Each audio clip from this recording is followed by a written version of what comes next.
If you don't know me, I'm Jamie Does Life, and I let a computer choose the destination of my next trip. That destination? Sofia, Bulgaria. Over 3,600 kilometers away by land, we're going there without flying.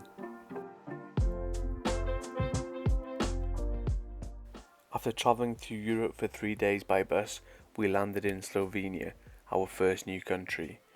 First we explored Lake Bled, and then we explored Ljubljana, the capital. We jumped on a free walking tour. We had horse meat burger for the first time from a restaurant called Hot Horse, and we ventured up to the castle for a view across the snow-topped mountains. We caught an overnight bus from Ljubljana through Croatia and then into Bosnia and Herzegovina. Join me in this episode as we explore the capital, Sarajevo. Enjoy.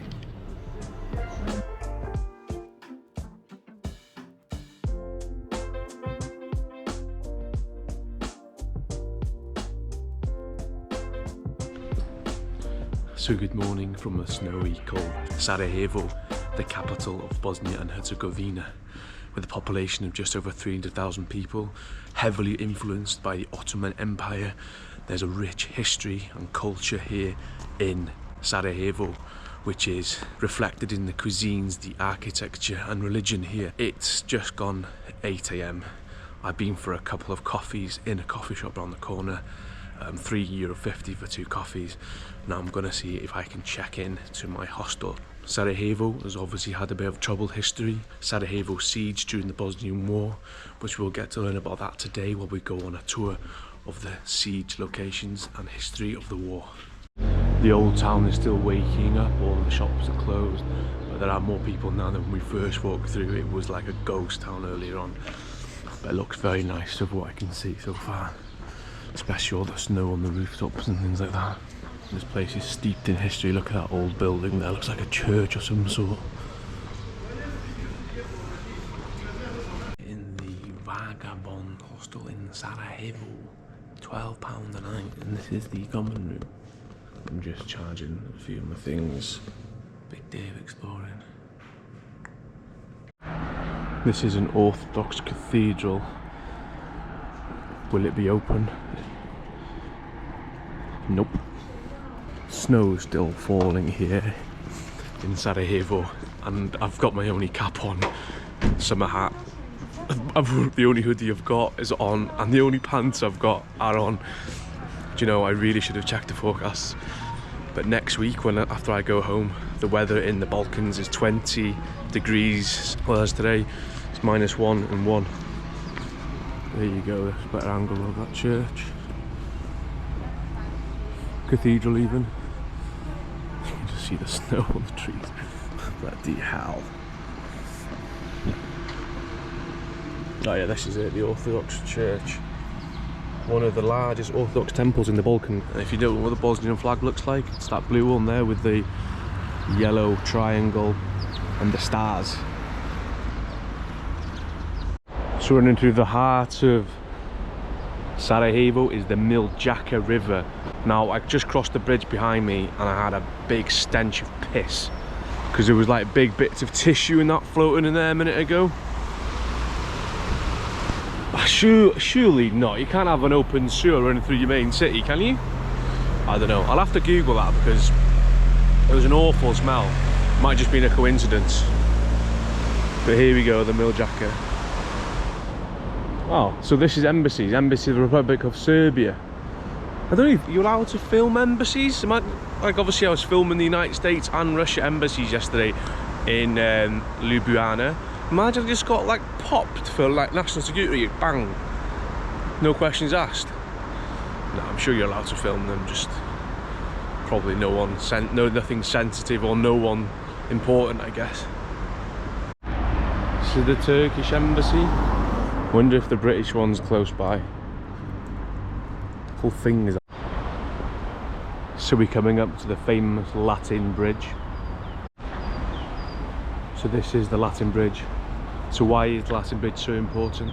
Well, June 1914, Franz Ferdinand, who was the heir to the Austrian-Hungarian Empire, was assassinated here by a member of the Serbian nationalist organisation.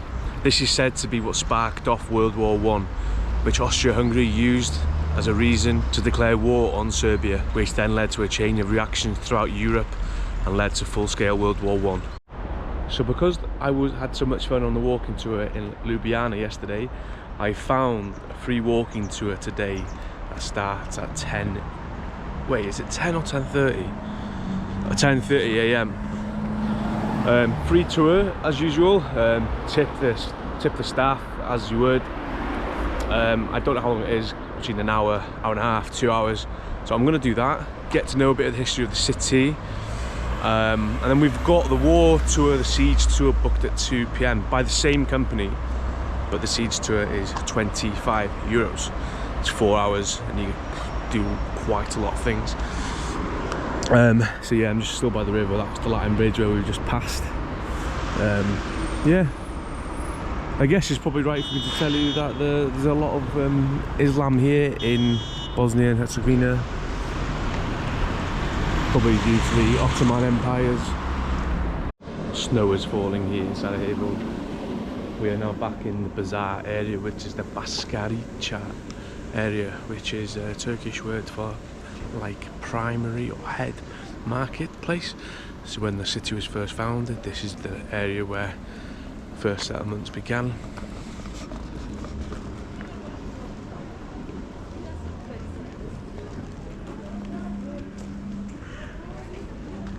I mean, just goes to show you how different in prices different countries are.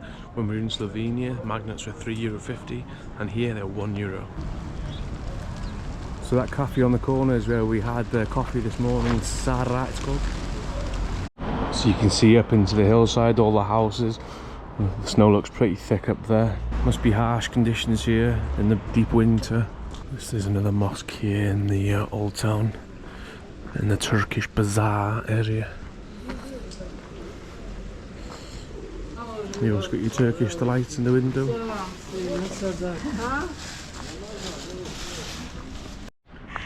Oh wow, that's interesting. The Ghazi Husrev Bey Library, donated by the state of Qatar in 2014. Interesting.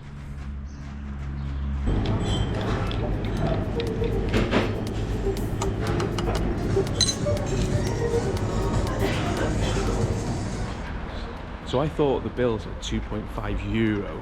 So I asked her, can I pay in your money? She was like really confused because it wasn't their money. So the bill was 250 marks, which is like just over £1 or something like that for a coffee.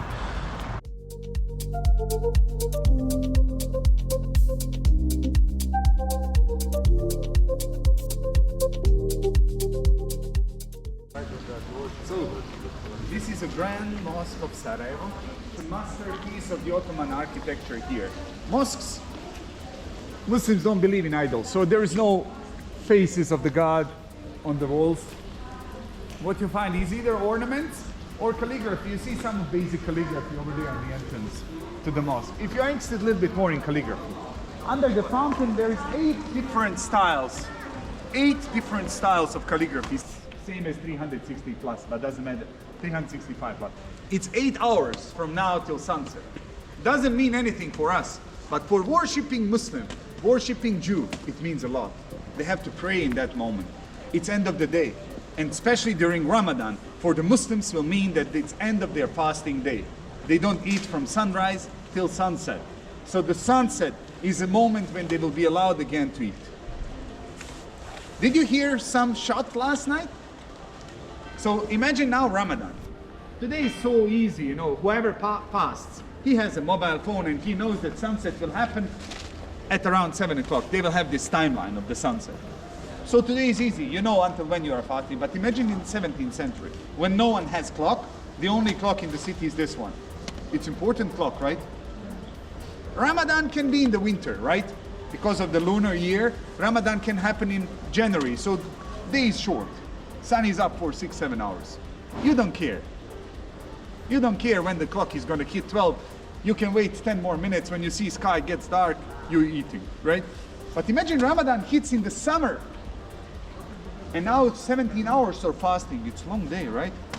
It is different because you want to know when the clock is going to hit 12. But not everyone lives near to the clock. People live in the hills. So they wanted to know when the clock hit 12. They were volunteers, guys who are waiting on the hills, and they were waiting clock tower to hit 12. When the clock tower hits 12, there was a guy firing cannon, bang! Sound to all these people at their homes that it's time to break their fast. That cannon is still fired on the Yellow Fortress.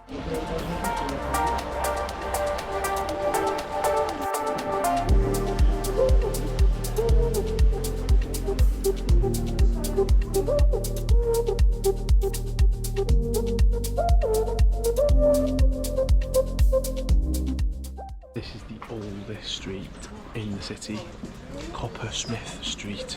So the streets are named after the old craft. So there used to be Saddle Street, Coffee Street, and this is Copper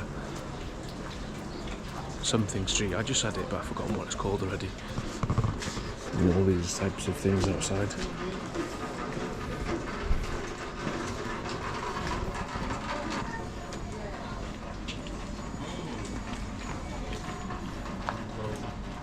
This Copper Alley, whatever it's called, is like this old antique shop, and there's a crate of old Yugoslavian money in here. I've just bought a couple of notes, and there's loads of coins in there as well. Obviously now defunct currency.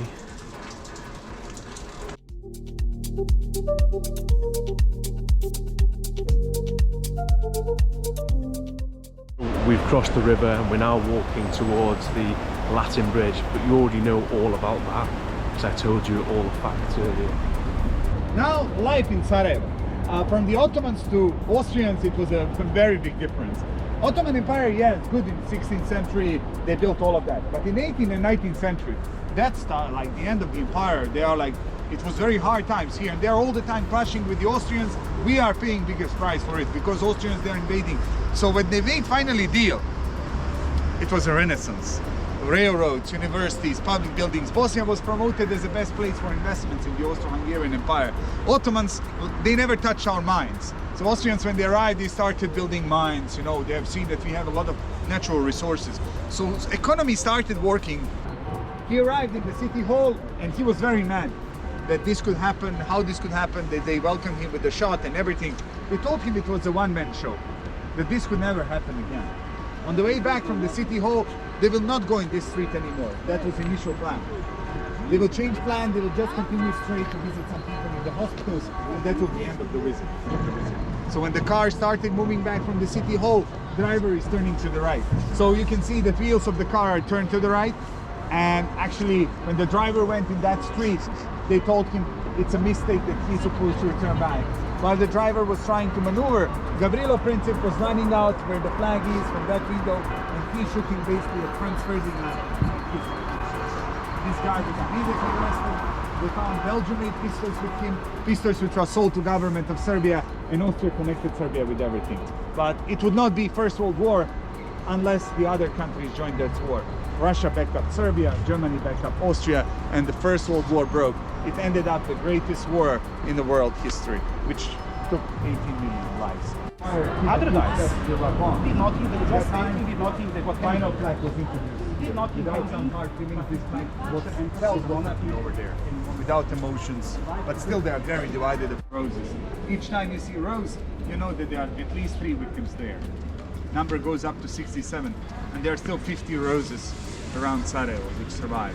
So we've just finished the free walking tour, and he kind of did a little segment on food, and he recommended a restaurant that sells burak, which is like a pide pizza kind of dish with cheese and stuff in it, and he's recommended a restaurant in the old town for their best burak.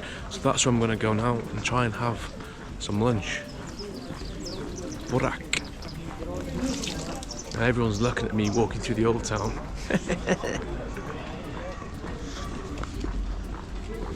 So the recommended restaurant is a place called Bosna, which is just on this street somewhere.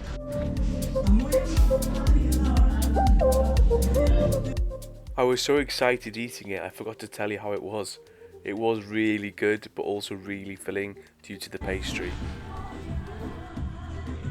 Well, this is the restaurant I just ate at. So that meal came to £8.50, which is about £4. No, yeah, £8.50, which is about €4, which is probably just over £3. Got a can of Fanta as well.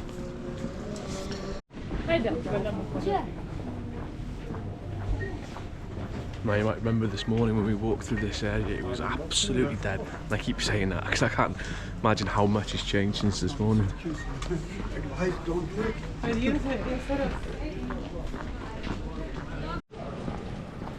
أشهد أن لا إله إلا الله أشهد أن لا إله إلا الله.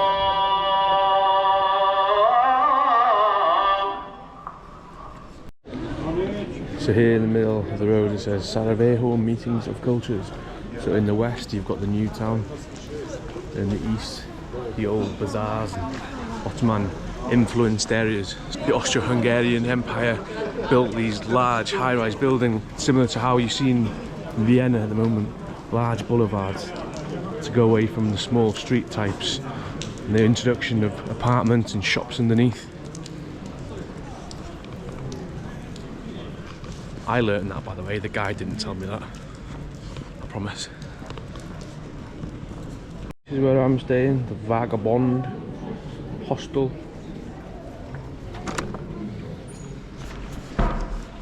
My room should be ready now, or my bed should be ready anyway. Hopefully, bottom bunk.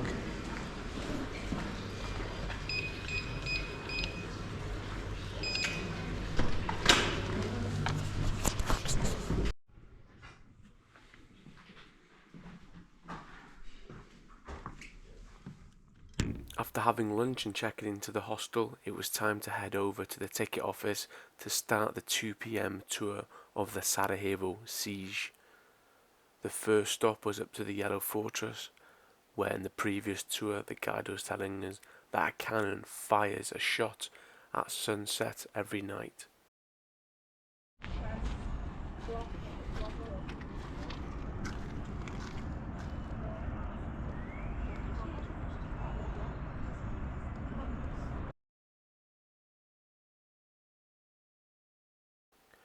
The Bosnian War, which started from 1992 and ended in 1995, came about as a result of the breakup of the Socialist Federal Republic of Yugoslavia. It was a war between different ethnic groups, primarily the Bosniaks, Croats and Serbs.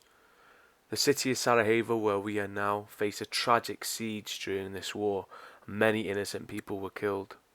The city was cut off from the outside world, and people were getting bombed. This tour hopes to shed some light on the troubled history of Sarajevo. Ever needed to come out to trade, they would come here.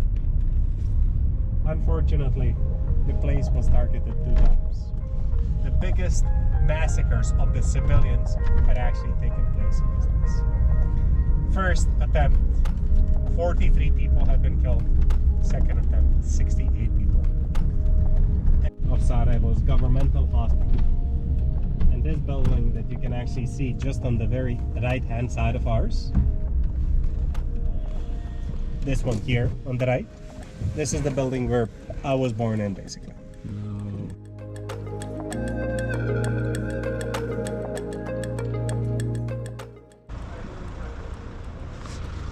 So behind me is one of the maternity clinics that were targeted during the siege, attacking hospitals and things like that.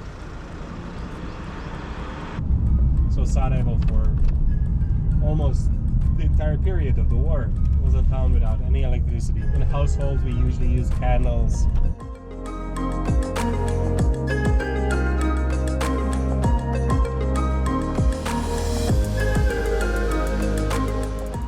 So right now we're in an area where there was a tunnel built underneath Sarajevo airport during the siege. The airport was managed by the UN, but the Bosnian forces tunnelled underneath so that they could send troops up into the hills and protect the lines.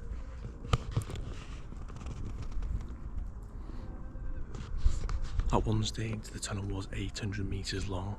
By the moment there's only 25 metres of it on show, which we get to go down in a minute. So to give you an idea of the boundary of the siege, the red line is where the Serbian forces were, and obviously Sarajevo in the middle, and the airport, the UN ran airport, and the tunnel used to stretch underneath to allow troops to get up here and up here. This is the airport now. I've been playing landing when we were inside there watching a film. As just after the war, they did announce that there's more than 2 million landmines spread out the country as well. So now we're gonna go through the 25 meters of tunnel.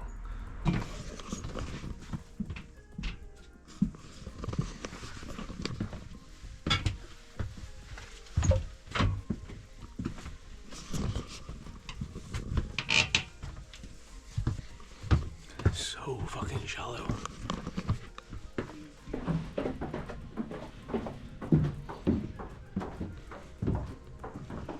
Oh wow, okay, yeah.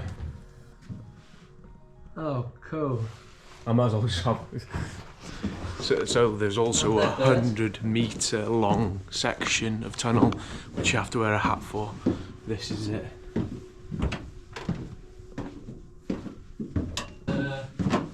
Yeah, a few pounds. Immediately as the tunnel was built, masses of people started coming in and going out of somewhere. And of course, this was easily observed from the positions. And definitely the Republika Srpska forces noticed this. And that's why they started shelling the area around. On the left-hand side, and pay attention on how the street signs actually look like on the entrance, just on the left-hand side. On the left, you see the name?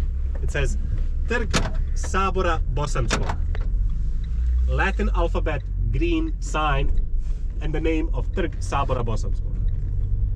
Nothing that much interesting, but then we continue driving just a bit up ahead and have a look on the right-hand side. Blue, Okay. Cyrillic alphabet, and the street of Nikola Teshanovic. This is one street. Should be one street, but has two names, has two alphabets. Left-hand side is the Federation, right-hand side is Republika Srpska. I would wish to say that this is all there is, but the differences only start here. From different parliaments, to presidents, to legislation, jurisdictions. Some laws are at different levels as well. And this is basically the invisible border crossing that we are now on top.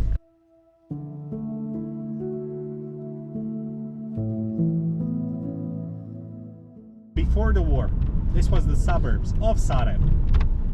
The name was the area of Lukavica. During the war, the goal was to conquer Sarajevo. That goal was not established. But they did conquer the suburbs, this area. And they wanted to name this area Serbian Sarajevo. Bosnian law does not allow anything to be named Bosnian, Serbian, or Croatian. And that's why they could not name it Serbian Sarajevo. And that's why they named it East. And this is the funny story. If you open Google Maps, To the west. southwest. So why would you name something that is actually southwest? Why would you name it east? Serbia's to the east. Because of Serbia is to the east. sorry, okay. Serbia is to the east.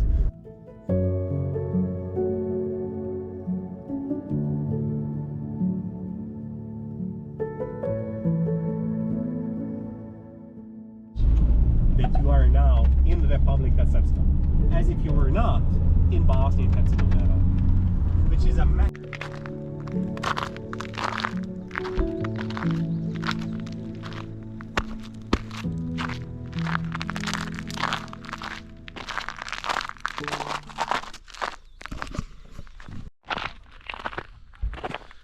So behind me is the bobsled track from the 1984 Winter Olympic Games. Construction cost $7.5 million in the 1980s. It's only been used a handful of times, and now it's probably the most expensive graffiti canvas in the world. As you can see, it's pretty snowy up here. I haven't got a coat. I also haven't got good walking boots, or gloves or hat. Just got this little snapback on.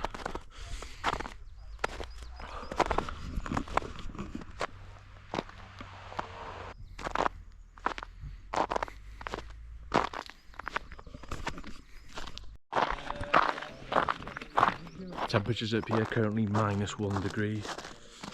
You can see the snow falling behind me. 1.6 kilometers of track. And the mountain we're on is about 1,100 meters in elevation.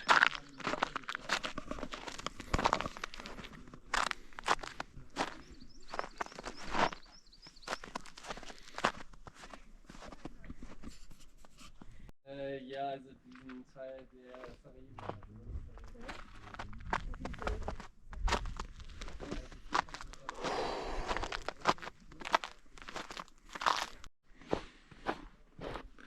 Managed to get a top speed of 98 kilometers an hour down this track. Now it's just been left to ruin.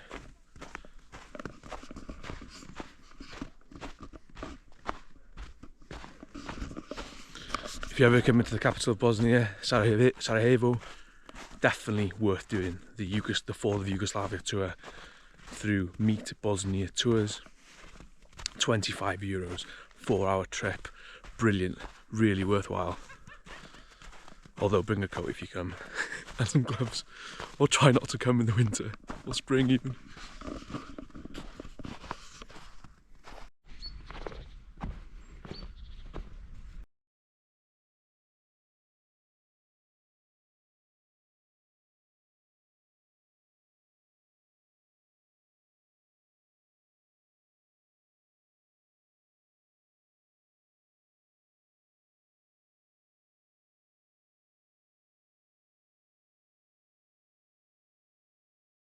It used to be a restaurant before the war. A very fine restaurant with a very beautiful view on top of the town. Unfortunately, during the war, it was converted to the army base of Republika Srpska. And of course, airstrike by NATO, and since then in the condition that you'll see. So what I've learned today is the history of Bosnia Herzegovina and Yugoslavia is not as black and white as it should be. Whoever you speak to, you might get different opinions. All I do know is that the city went through an awful siege, 44 months.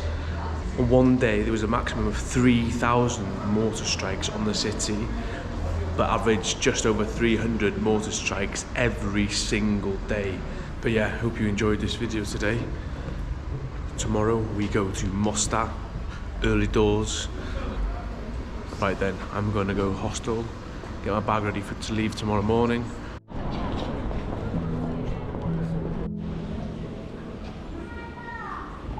I ventured out at night to see what Sarajevo has to offer when it gets dark. I was planning on having an early night, but I thought while I'm only here for one day, I might as well have a look. So here I am in the mosque we were earlier. There's little pussycats running around.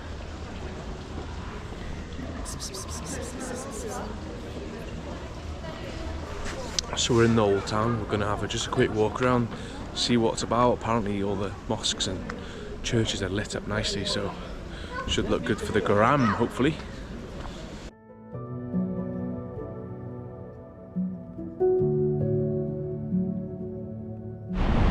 This is the National Theatre. During the siege, the building was bombed with white phosphorus and it burnt 2 million books. 90% of the library's books are destroyed, including 25,000 unique books.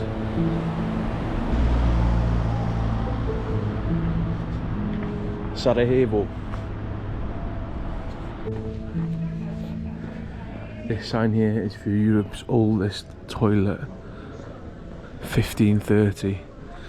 But I'm not going in because you've got to pay £1 and she wouldn't let me just have a look. But I think it's just like a commercial toilet, so yeah. Yeah, there's a mosque again. Right, that's it I think.